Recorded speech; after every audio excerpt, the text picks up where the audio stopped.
राष्ट्रवादी शरद पवार यांच्या पक्षाकडून मंत्रालयाच्या बाहेर जे आहे ते आंदोलन केलं जात आहे। अमोल मताले आपल्या सोबत आहेत। अमोलजी, का नेमकं का आंदोलनाचं कारण काय नेमकं? 12 जुलैला कंत्राटी पद्धतीचा जो शासनाने GR काढलेला आहे, शासकीय वैद्यकीय आणि रुग्णालय क आणि ड गटातील जवळ 6800 पदांची जागा काढलेली आहे आणि ते कंत्राट भारतीय जनता पार्टीच्या आमदारांना दिले गेलेले आहे। आमचा आक्षेप आहे, जेव्हा हे सरकार सत्तेवर आलं 2022ला, तेव्हा त्यांनी घोषणा केली होती की विविध शासकीय पदं 75,000 भरली जातील। याचा शेवटचा तारीख जी आहे 15 ऑगस्ट 2023 पर्यंत असेल, परंतु 1 वर्ष उलटून देखील शासनामध्ये जवळजवळ मंजूर पदं 7,24,000 आहेत। त्यातली 2,38,000 पदं रिक्त आहेत आणि त्यातली 2,36,000 पदं फक्त कंत्राटी कामगारांनी भरलेली गेलेली आहेत। म्हणून आमची मागणी आहे, इतकी मुलं ऑनलाईन फॉर्म भरतात, ते ऑनलाईन फॉर्म भरून शासनाकडे जवळ 336 कोटी रुपये जमा झालेले आहेत, परंतु सरकारने ज्या पद्धतीने रोजगार निर्माण करायला पाहिजे तो केला गेलेला नाही आहे। शासनाने तरुणांना रोजगार दिला गेला पाहिजे, परंतु शासन नुसतं फसवणूक करतंय। कोणत्याही प्रकारची प्रक्रिया आतापर्यंत पूर्ण केलेली नाही आहे। आपण जर पाहिलं असेल 2 दिवसापूर्वी इंटरनॅशनल एअरपोर्टवरती भरती चालू होती 2700 जागांची। त्या ठिकाणी पहिल्या टप्प्यात 300 जागांसाठी जवळजवळ 25,000 तरुण त्या ठिकाणी आले होते। महाराष्ट्रामध्ये लाखो तरुण असे बेरोजगार आहेत। दरवर्षी 2 कोटी जनतेला तरुणांना रोजगार देणार होते। ह्या घोषणा हवेत गेल्या, पण ह्या घोषणेवरती 3 वेळा त्यांनी लोकसभेची निवडणूक जिंकलेली आहे।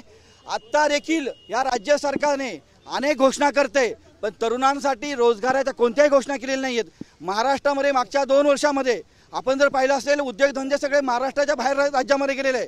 आपल्या महाराष्ट्रात जवळजवळ 7.7% बेरोजगारीचा दर आहे, पण बाजूचं राज्य जर पाहिलं आपण गुजरात, त्याची 2.4 आहे।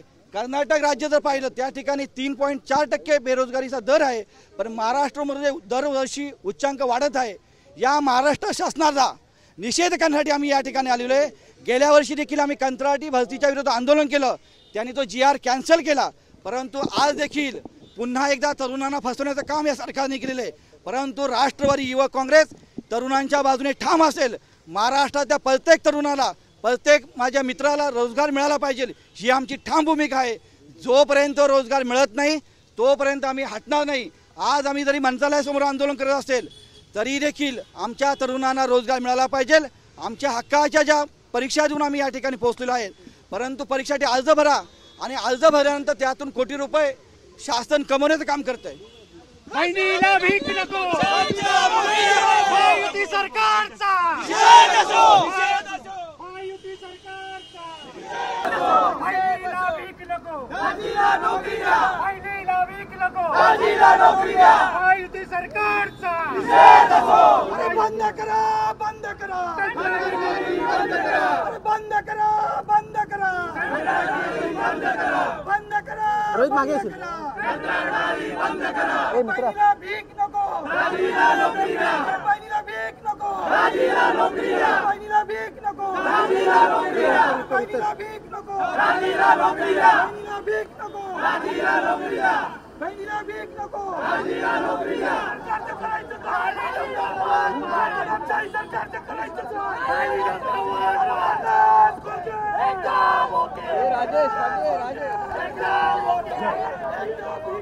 ए मागे मोबाईल घे।